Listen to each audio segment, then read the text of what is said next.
During your CDL road test, that's range and on a public road, you take your test and the examiner is going to give you pretty good instructions. And he's going to ask you the question.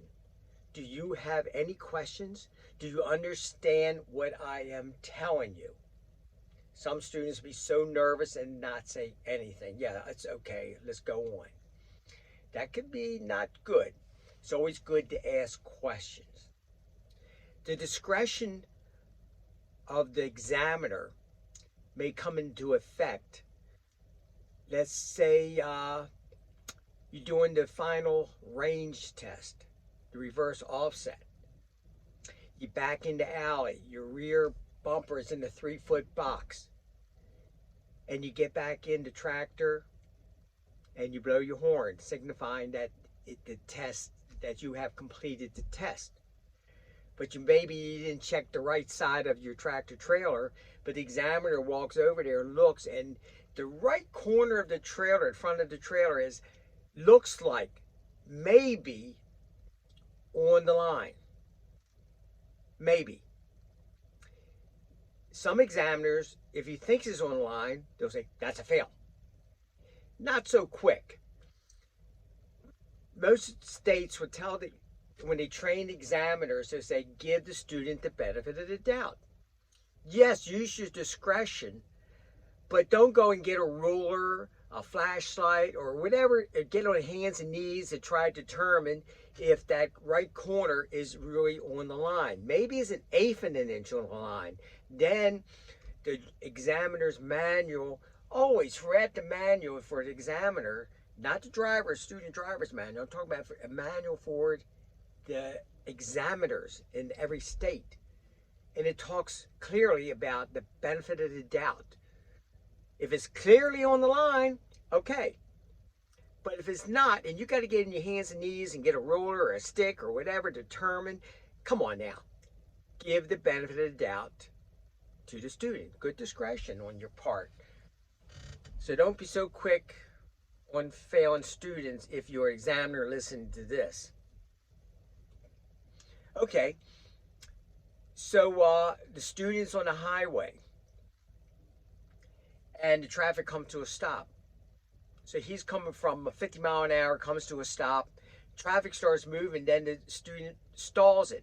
Why? Because the range selector, or if it's a 10 speed, you can say the splitter was on the up position, high gear, and naturally that was stalled.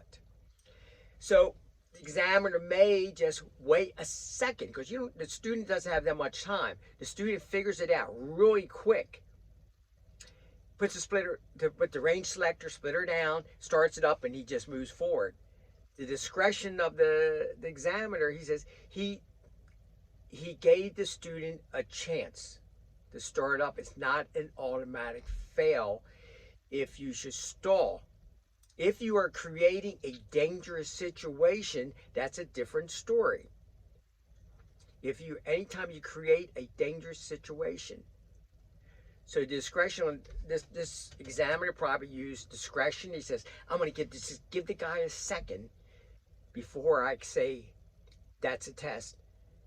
And yes, the student recognized the mistake, put the range selector down to the lower gears and quickly started up, and only 15 seconds went by, not creating a dangerous situation. So good for the examiner and good for the student.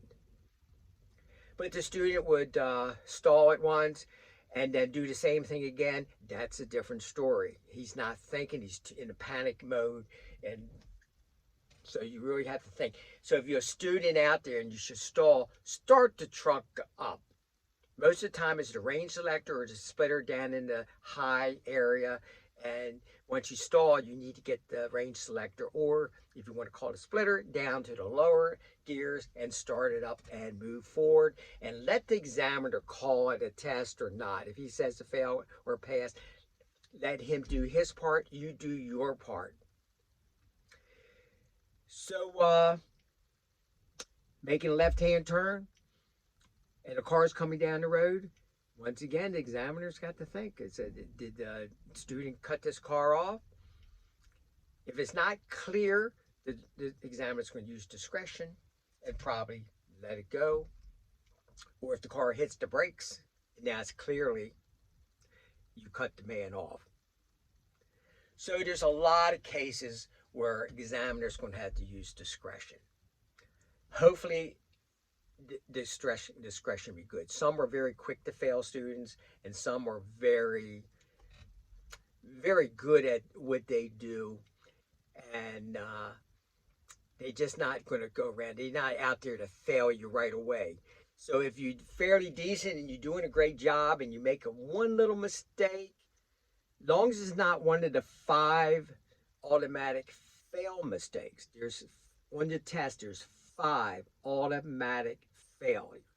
And naturally, you probably know what some of them are. It's, like going for a red light, jumping over a curve, and things like that. So talk to your CDL instructors. Get to know the examiners. So when you go take your test, it might be 3 or 4 examiners at one particular area, and find out. Hopefully you get the one that's pretty fair and kind of laid back, and it's going to use good discretion. Some don't. And know what you're doing out there. If you should start, don't sit down there and pout about it.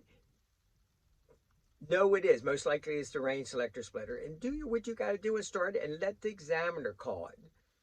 Don't give up. Get to know the examiner. So if you had a third-party testing site and you at your school has third-party testers, get to know what they are looking for. Get to know them. It doesn't take that much time, and maybe your instructor have them come over to the class and talk about what they are looking for.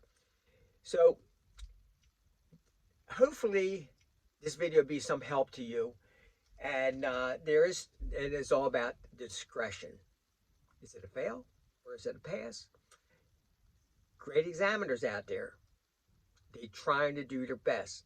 Sometimes they make mistakes, and sometimes they're quick to fail, and sometimes they have great discretion, and they'll give the student the benefit of the doubt. Hopefully you have one of the really good ones. See you in the next one.